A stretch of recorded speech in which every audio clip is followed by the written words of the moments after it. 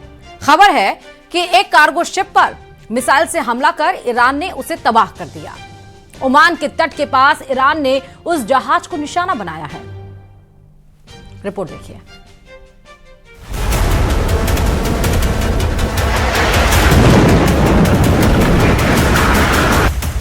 Iran फिलहाल Hormuz front पर पूरा फोकस बनाए हुए है।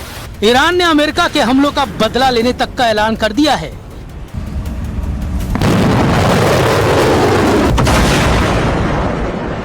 वही तेवर, वही तेजी, वही स्टाइल, धमाके दर धमाके, मिसाइलों के, रॉकेट के, फास्ट बोट का एक्शन, रेवोल्यूशनरी फाइटर्स का दबदबा। ईरान ने अमेरिकी गुरूर को फिर से तोड़ दिया। अब की बार ये बताकर मारा है कि ईरान की हद में जो आया उसका सफाया तय है। ईरानी मीडिया रिपोर्टों के मुताबिक रेवोल्यूशनरी लड़ाकों ने पनामा के झंडा लगे एक जहाज को क्रूज मिसाइल से धुआं कर दिया है।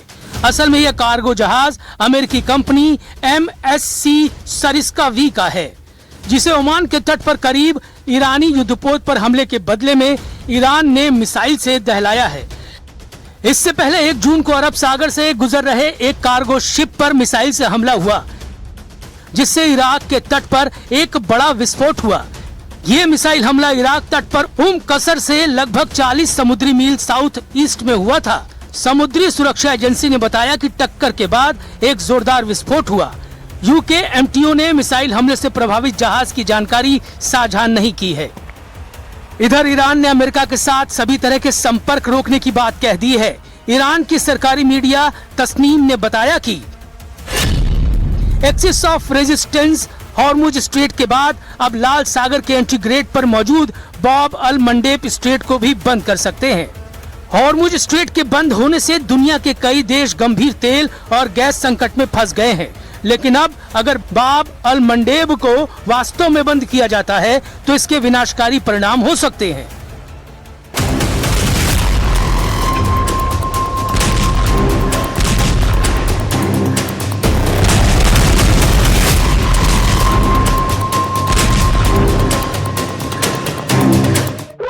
ईरान ने दूसरा ऑयल रूट बंद किया तो हाहाकार मचना तय है, क्योंकि बाब अल मंडेब को गेट ऑफ टीयर्स यानी आंसुओं का द्वार भी कहा जाता है। बाब अल मंडेब एक बेहद संकरा समुद्री रास्ता है जो लाल सागर को अदन की खाड़ी और हिंद महासागर से जोड़ता है। इसके एक तरफ यमन है, दूसरी तरफ अफ्रीका के जिबूती और इरिट्रिया देश हैं। अपनी सबसे सक्रिय जगह पर यह सिर्फ 26 से 29 किलोमीटर चौड़ा है। फोर्ब्स के मुताबिक दुनिया के कुल समुद्री व्यापार का लगभग 12 से 14% हिस्सा इसी छोटे से रास्ते से होकर गुजरता है। एशिया से यूरोप जाने वाले लगभग सभी कमर्शियल कंटेनर जहाज यहीं से निकलते हैं। खाड़ी देशों से यूरोप और अमेरिका जाने वाले तेल और लिक्विफाइड नेचुरल गैस के टैंकर इसी रास्ते का इस्तेमाल करते हैं। यहाँ से रोजाना लगभग 40 से 50 लाख बैरल कच्चा तेल गुजरता है। इसलिए अगर ईरान वाकई इसे बंद करता है तो ऐसा कर वो पूरी दुनिया को रुला सकता है। हॉर्मुज और बाब अल मंडेब दोनों के बंद होने का मतलब होगा कि दुनिया की कुल तेल और गैस सप्लाई का 25% हिस्सा पूरी तरह से लॉक हो जाएगा। हॉर्मुज स्ट्रेट में ईरान की मंजूरी के बिना घुसना मना है। अब दूसरे तेल गलियारे में बैरियर लगाकर रेवोल्यूशनरी लड़ाके ट्रंप से बराबरी की डील की मांग कर रहे हैं। ईरान की बारूदी फास्ट बोट पहरेदारी कर रही है। जिस भी जहाज पर शक होता है उसे रेवोल्यूशनरी लड़ाके रॉकेट धमाकों से ब्रेक लगा दे रहे हैं। लेकिन अमेरिका कितनी देर शांत रहेगा? ट्रंप कब तक युद्ध समझौते का इंतजार करेंगे? क्योंकि लेबनान में ट्रंप की कही बात सच साबित नहीं हो रही है। बेरूत को इजराइल ढहाने के मिशन को ऑन कर चुका है। ईरान कह रहा है लेबनान में जब तक हमला होगा कोई समझौता नहीं हो सकता।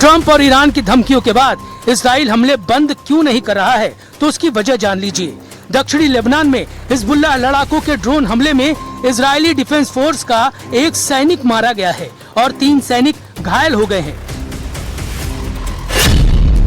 ये हमला ब्यूफोर्ट किले के आसपास की रणनीतिक पहाड़ी पर कब्जा करने के एक दिन बाद हुआ है। मारे गए सैनिक की पहचान 20 साल के स्टाफ सार्जेंट एडम जारफती के तौर पर हुई है, जो इजराइल डिफेंस फोर्स की कमांडो ब्रिगेड की मैगलन यूनिट में तैनात थे।